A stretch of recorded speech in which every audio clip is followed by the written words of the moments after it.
Je voulais dire à une personne aujourd'hui, je ne sais pas ce que tu as comme difficulté ou épreuve. Je ne sais pas ce que tu endures. Je ne sais pas ce que tu subis. Je ne sais pas ce par quoi tu passes. Mais si Dieu permet que tu sois là, sache-le, ton cas n'est pas perdu. Nous avons besoin de nous armer de courage. Ce qui est de notre ressort, il le dit à Josué, sois fort et courageux. Josué 1, verset 8. Tu vois, c'est au cœur de ta fragilité, de ce que toi-même tu t'es balisé comme limite, de ce que toi-même tu t'es donné comme faiblesse, comme lacune, que le Seigneur est sur le point de remonter la pente avec toi. Je ne sais pas ce que tu pleures, mon frère et ma soeur. Je ne sais pas ce que la vie t'a arraché. Je ne connais pas la quantité de méchanceté que tu as dû porter. Je pense que quand tu enlèves ton vêtement, tu vois le nombre de coups, les traces et les cicatrices de ce que tu as pu vivre dans ton histoire par un échec. Et tout à l'heure, dans la capsule qui est passée, par le traumatisme d'une fausse couche, par le traumatisme d'un divorce, par le traumatisme d'un ministère raté, d'une situation compliquée, d'une situation d'amertume. Je ne sais pas ce par quoi tu passes, mais il était prévu que Dieu te dise, ne baisse pas les bras. Tu seras la personne, comme Gédéon, qui va vaincre les Madianites. Les Madianites sont les sorciers, sont les dévoreurs.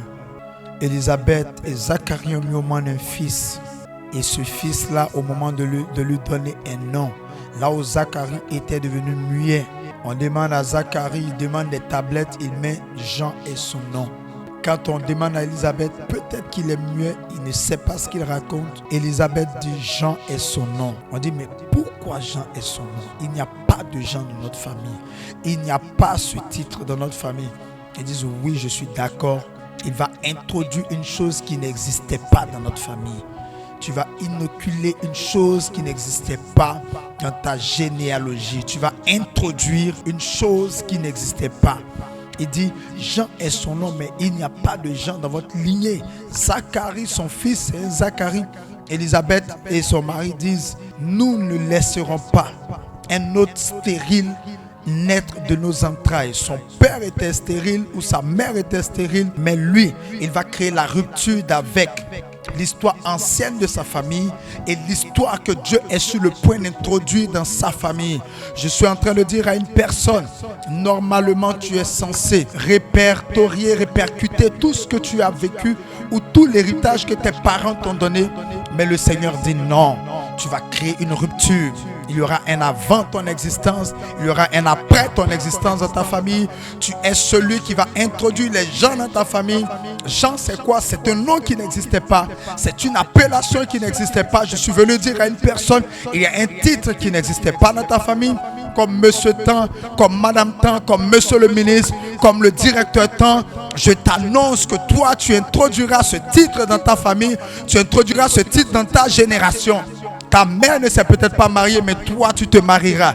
Ton père n'a peut-être pas construit, mais toi, tu construiras. Tes parents n'ont peut-être pas voyagé, mais toi, tu voyageras. Là où ta famille n'a pas réussi, je t'annonce que tu déplaceras les bornes. Là où tes parents ne sont pas allés au-delà, je t'annonce que toi, tu iras au-delà.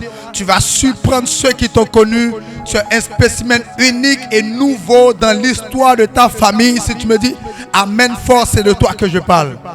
Je ne sais pas ce que tu traverses. Mais je suis venu te dire, mon frère, ma soeur,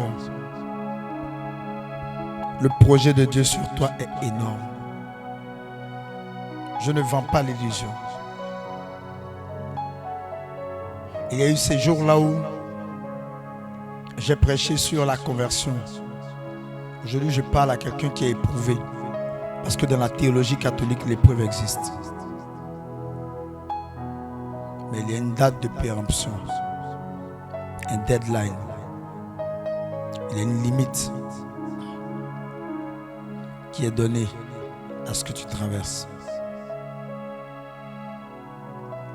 Et si, dans le plan divin, tu devais entendre ce message aujourd'hui, je pense que ce message est annonciateur.